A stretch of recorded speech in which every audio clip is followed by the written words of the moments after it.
बेहतर से बेहतर की तलाश करो, मिल जाए नदी तो समंदर का तलाश करो। टूट जाता है शीशा पत्थर की चोट से, टूट जाए पत्थर ऐसा शीशा तलाश करो। मुश्किलों का आना पार्ट ऑफ लाइफ है, लेकिन हंसकर उन मुश्किलों से बाहर आना आर्ट ऑफ लाइफ है। उम्र थका नहीं सकती, ठोकरें गिरा नहीं सकती, अगर जिद हो जीतने की तो हार भी हरा नहीं सकती। तो इसी मोटिवेशन के साथ आइए आज की क्लास स्टार्ट करते हैं। हेलो बच्चों, गुड मॉर्निंग। तो कैसे हैं आप सब? उम्मीद करते हैं कि आप सब बढ़िया होंगे और आप सबकी पढ़ाई लिखाई भी अच्छे से चल रही होगी। मैं हूं सत्येंद्र और आप देख रहे हैं सत्येंद्र सर मैथ्स का यह यूट्यूब चैनल। तो बच्चों, आज की वीडियो में हम सबसे पहले पढ़ेंगे एब्सोल्यूट रिफ्रैक्टिव इंडेक्स यानी निरपेक्ष अपवर्तनांक, और इसके बाद हम स्फेरिकल लेंस पढ़ेंगे। जिस प्रकार हमने स्फेरिकल मिरर पढ़ा था उसमें जो अवतल लेंस उत्तल लेंस पढ़े थे, अवतल दर्पण उत्तल दर्पण, उसी प्रकार हम लेंस में भी अवतल लेंस उत्तल लेंस पढ़ने वाले हैं। ठीक है, कॉनकेव्स लेंस और कॉन्वेक्स लेंस। ठीक है बच्चों, तो आज की यह वीडियो काफी इंपॉर्टेंट होने वाली है, क्योंकि आज का जो टॉपिक है यह सबको समझ में नहीं आता है, काफी टफ माना जाता है, और हम आपको आसान भाषा में समझाने का पूरा प्रयास करेंगे। तो आप लोग वीडियो को पूरा देखिएगा, काफी इंटरेस्टिंग वीडियो है और बहुत ही अलग अंदाज में आपको देखने को मिलेगा। ठीक है बच्चों, तो आइए शुरू करते हैं। सबसे पहले हम पढ़ते हैं निरपेक्ष अपवर्तनांक और इसके बाद हम पढ़ेंगे स्फेरिकल लेंस। ठीक है बच्चों, तो निरपेक्ष अपवर्तनांक यानी एब्सोल्यूट रिफ्रैक्टिव इंडेक्स क्या होता है? बाह्य निर्वात के सापेक्ष किसी माध्यम का अपवर्तनांक निरपेक्ष अपवर्तनांक कहलाता है। ठीक है बच्चों, refractive index of a medium with respect to vacuum on और air n is equal to c upon v होता है। इसको बोलते हैं एब्सोल्यूट रिफ्रैक्टिव इंडेक्स यानी निरपेक्ष अपवर्तनांक, जिसमें यहाँ पे सी क्या होता है? Speed of light in vacuum और एयर, मतलब निर्वात में और हवा में जो स्पीड ऑफ लाइट है, जो प्रकाश की चाल है, वह दोनों लगभग बराबर होती है। 3 गुणे 10 घाते 8 यानी 3 इंटू 10 की पावर 8 मीटर पर सेकेंड होती है। ठीक है बच्चों, और ये जो v है, v क्या है? v होता है अदर मीडियम में स्पीड ऑफ लाइट, मतलब दूसरे माध्यम में जो प्रकाश की चाल है उसी के रेशियो को क्या बोलते हैं? निरपेक्ष अपवर्तनांक बोलते हैं। एक पॉइंट यहाँ आपको याद रखना है, जो refractive index of diamond is the highest. ठीक है, जो हीरा होता है, हीरा, उसका निरपेक्ष अपवर्तनांक सबसे अधिक होता है 2.42। 2.42 याद रखना है, काफी इंपॉर्टेंट फैक्ट है ये। और इस तरीके से आपके रिफ्रैक्टिव इंडेक्स आपके बुक में भी, चार्ट में भी दिया होगा, आप लोग उसको जरूर देख लीजिएगा। तो आगे अब पढ़ते हैं स्फेरिकल लेंस के बारे में। तो बच्चों, अब हम पढ़ते हैं स्फेरिकल लेंस होते क्या हैं और वो कितने प्रकार के होते हैं। फिर हम स्फेरिकल मिरर का रे डायग्राम सीखेंगे। ठीक है, तो आइए सीखते हैं। गोलीय लेंस यानी स्फेरिकल लेंस होता क्या है? दो पृष्ठों से घिरा कोई पारदर्शी माध्यम जिसका एक या दोनों पृष्ठ गोलीय हो, गोलीय लेंस कहलाता है। ठीक है बच्चों, जिस प्रकार हमने गोलीय दर्पण पढ़ा था उसी प्रकार ये गोलीय लेंस है, लेकिन गोलीय दर्पण में फर्क सिर्फ इतना है, वह किसी एक ही गोले का कटा हुआ भाग होता था, लेकिन यहाँ पर दो गोले होते हैं, दो गोलों के अलग अलग कटे हुए दो भाग होते हैं। ठीक है, तो two spherical transparent surfaces are combined to create spherical lenses. गोलीय लेंस दो प्रकार का होता है, जिस प्रकार हमने गोलीय दर्पण पढ़ा था उसी प्रकार ये लेंस भी दो प्रकार का होता है। तो क्या लिखा है? There are 2 types of spherical lenses.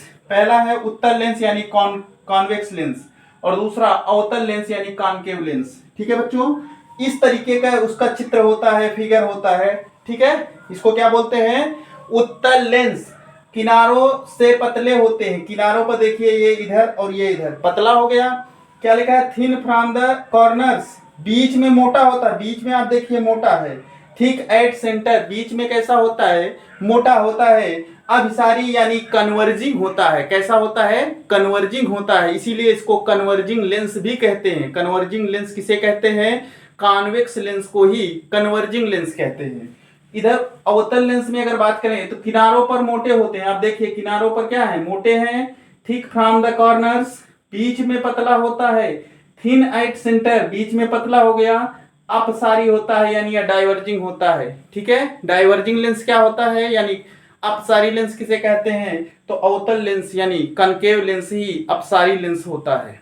ठीक है बच्चों, अब हम क्या करेंगे, इसका रे डायग्राम सीखते हैं। जो उत्तल दर्पण द्वारा इमेज फॉर्मेशन बनाने के जो नियम है उसको सीखने से पहले हम सीख लेते हैं कि उत्तल लेंस और अवतल लेंस में क्या क्या मुख्य पद हैं। ठीक है, जिस तरीके से हमने सीखा था उसमें दर्पण में, गोलीय दर्पण में जब हमने कॉन्केव मिरर और कॉन्वेक्स मिरर में जब सीखे थे, उसी प्रकार हम इसमें भी कुछ पद हैं हम जान लेते हैं। ठीक है, तो आपके सामने ये वाला चित्र दिख रहा है ना, ये वाला चित्र, ये देखिए एक पृष्ठ इसका ये है, एक पृष्ठ ये है और एक पृष्ठ ये है।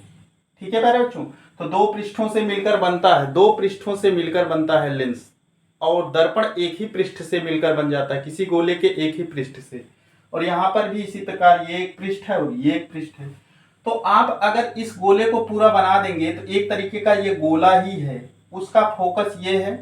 ठीक है, इस दूसरे वाले का फोकस बाईं ओर होता है F1, और C1 क्या है, इसका सेंटर ऑफ कर्वेचर है, यानी वक्रता केंद्र। तो दूसरे पृष्ठ का फोकस बाईं ओर होता है और सेंटर ऑफ कर्वेचर भी बाईं ओर होता है, और पहले पृष्ठ का फोकस दाहिनी ओर होता है और सेंटर ऑफ कर्वेचर भी दाहिनी ओर होता है। ठीक है बच्चों, समझ गए। अगर इस तरीके से ये गोला बना दें, इसको हम पूरा बढ़ा दें, तो इसका सेंटर ऑफ कर्वेचर यहाँ आएगा और F2 यहाँ आएगा। ठीक है, अच्छा C1 मतलब centre of curvature, centre of curvature, और जो ये दूसरा पृष्ठ है, दूसरा सरफेस है उसका, और C2 मतलब सेंटर ऑफ कर्वेचर, जो पहला पृष्ठ है या फर्स्ट सरफेस है उसका। ठीक है बच्चों, और एक बात याद रखना, जो C1 है इसको 2F1 भी लिखते हैं।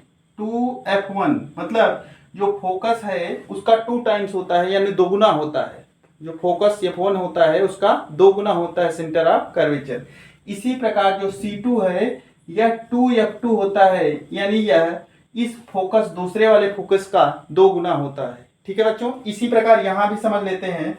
यहाँ भी 2 पृष्ठ है, लेकिन यहाँ पहले पृष्ठ का जो फोकस है वो बाईं ओर होगा और सेंटर ऑफ कर्वेचर भी बाईं ओर होगा, और दूसरे पृष्ठ का फोकस दाईं ओर होगा और सेंटर ऑफ कर्वेचर भी दाहिनी तरफ ही होगा। ठीक है बच्चों, और ये भी 2F1 होता है और ये भी 2F1 होता है। ठीक है बच्चों, अब मैं C1 या C2 नहीं लिख के हम 2F1 और 2F2 ही लिखेंगे आगे। ठीक है, समझ गए ना। अब आगे पढ़ते हैं, रूल्स क्या नियम है, इसको मतलब इमेज फॉर्मेशन के क्या नियम है। तो बच्चों उत्तल दर्पण द्वारा प्रतिबिंब बनाने के नियम अब सीखते हैं। Rules for image formation by convex mirror, convex lens. ठीक है बच्चों, यदि प्रकाश की किरण उत्तल लेंस के मुख्य अक्ष के समांतर हो तो, किसके मुख्य अक्ष के समांतर हो तो अपवर्तन के बाद हमेशा दूसरी तरफ के फोकस से गुजरेगी। A ray of light parallel to principal axis of a convex lens always pass focus of other side of the lens after reflection. ठीक है बच्चों, ये क्या है, ये है मुख्य अक्ष, यानी यह प्रिंसिपल एक्सिस है। अब कोई भी किरण इसके समांतर ऐसे आई, ठीक है बच्चों, इसके समांतर आई, तो जब इसका रिफ्रैक्शन होगा, यानी जब अपवर्तन होगा, तो अपवर्तन के बाद यह दूसरी ओर के फोकस से होकर गुजरेगी। ठीक है, दूसरी ओर के फोकस से पास होगी, दूसरी ओर का फोकस ये है, तो यहां से होकर यह, ठीक है, जाएगी, यहां से होकर जाएगी, ऐसा नियम कहता है। ठीक है बच्चों, तो यदि कोई किरण, प्रकाश की किरण मुख्य अक्ष के समांतर हो, पैरेलल हो, तो रिफ्रैक्शन के बाद, अपवर्तन के बाद दूसरी ओर का जो फोकस है उससे होकर गुजरती है, ऐसा नियम कहता है। अब इसका दूसरा नियम पढ़ते हैं। तो बच्चों इसका दूसरा नियम क्या कहता है, दूसरा नियम कहता है यदि प्रकाश की किरण फोकस से होकर गुजरे तो अपवर्तन के बाद मुख्य अक्ष के समांतर हो जाएगी।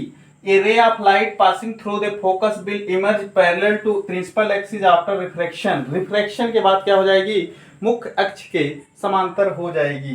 जैसे मान लो कोई भी किरण इस तरीके से ये फोकस से होकर गुजर रही है, ठीक है प्यारे बच्चों, फोकस से होकर गुजरे, तो इस लेंस से जब यह अपवर्तित हो जाएगी तो अपवर्तन के पश्चात क्या होगी, ये मुख्य अक्ष के समांतर हो जाएगी, ऐसा नियम नंबर 2 कहता है।